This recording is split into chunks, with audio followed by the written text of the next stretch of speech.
Toyota MR2 Spyder. Fun, affordable, and yet for some strange reason, a failure.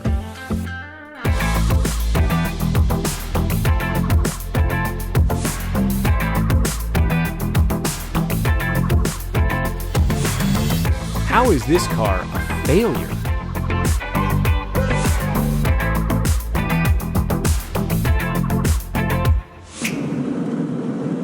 To answer that question, we have to cast our memories back to the turn of the millennium, and actually 10 years prior to that. In 1989, Mazda introduced the Miata, a lightweight roadster harkening back to the glory days of the 1960s and fantastic cars like the Triumph Spitfire and the MG. Now sure, you can argue that the genre never truly went away, what with the likes of the Mercedes-Benz SL line or the Alfa Romeo Duetto, but it took the Miata to finally bring affordability of the roadster to the masses, and it coupled that fun with bulletproof Japanese reliability. The roadster was back. Miata was king, and it took the automotive world by storm.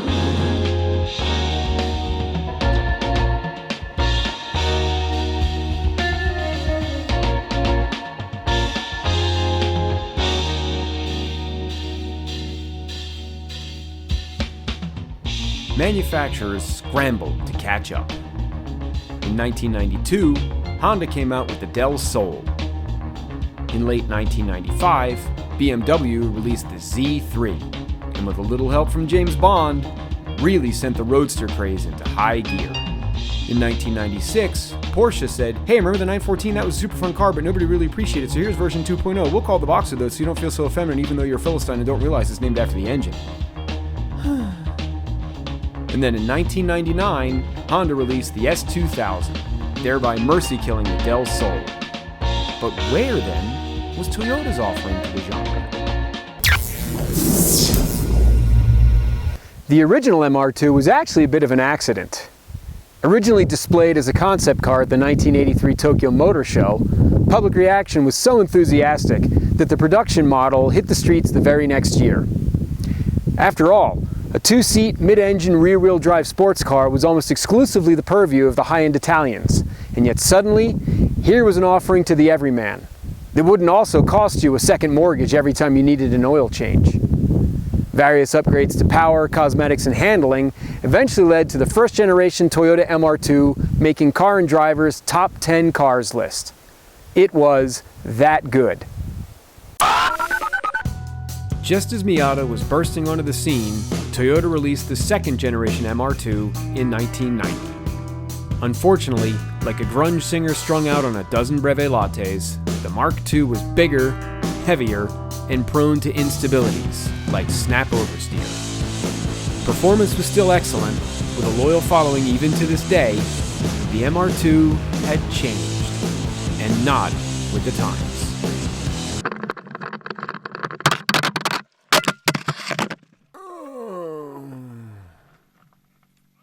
In 1999, Toyota finally shed the flannel and jumped into the roadster pool, introducing the third generation Toyota MR2, here in the United States sporting the moniker Spyder. Now Toyota wanted to recapture that fun aspect of the original generation MR2, and so their focus was on simplicity.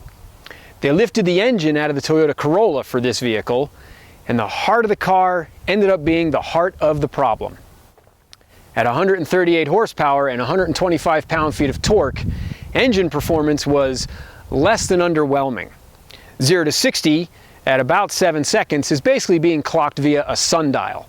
And with a very short 5-speed manual transmission, your top end, maybe if you're lucky, you could push a buck. That's still faster than you, sucker! The interior is just prior to when sports cars started dripping with carbon fiber, yet looks sporty enough to get the job done, even today. The instrument cluster is basic yet purposeful, and defines what this car is all about. That big old rev counter sits squarely in front of you while the speedometer is of tertiary importance and is shunted to the side. Alright, Mike, you say, shut it. What's it actually like to drive an MR2? Show us the goods.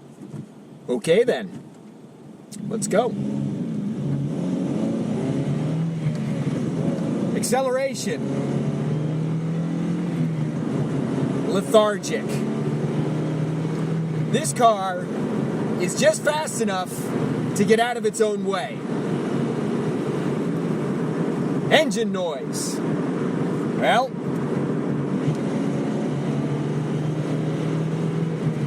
you'll never mistake that primal scream coming from that little inline four-banger right here for the barbaric howl of an Italian V8. But then again, I'm not going to be paying my audiologist bill and buying him a flat-screen TV for Christmas. Exhaust note. Pedestrian. But then again, I could throw a fart pipe on here and offend every one of my neighbors within miles. A sports car is all about feeling. And the Spyder delivers that in spades. I feel like I'm ripping around like the Stig on crack. And I'm basically doing the speed limit. The Spyder is a slow car that feels fast, which to me is way better than a fast car that you can only drive slowly. And that is what makes this car great. If your idea of fun is meat clubbing the go fast pedal and going 0 to light speed instantaneously, might I suggest a Dodge? Because I'm guessing you probably look like this guy. Woo! Me? I get to road through my transmission before I even get to the end of the block. I can go around corners at the same speed and stability as I can in a straight line. Every time I drive this car, I get to explore the envelope. And it leaves this grin right on my face. The Spyder delivers maximum points for fun without putting points on your license. The motoring public, however, disagreed. Underpowered, underappreciated, and impractical. A decade late to the Roadster party, and with dwindling sales figures through 6 short years of production, Toyota ultimately decided to pull the plug in 2005. And although it was still offered outside the US for another 2 years, that marked the end of the Toyota MR2.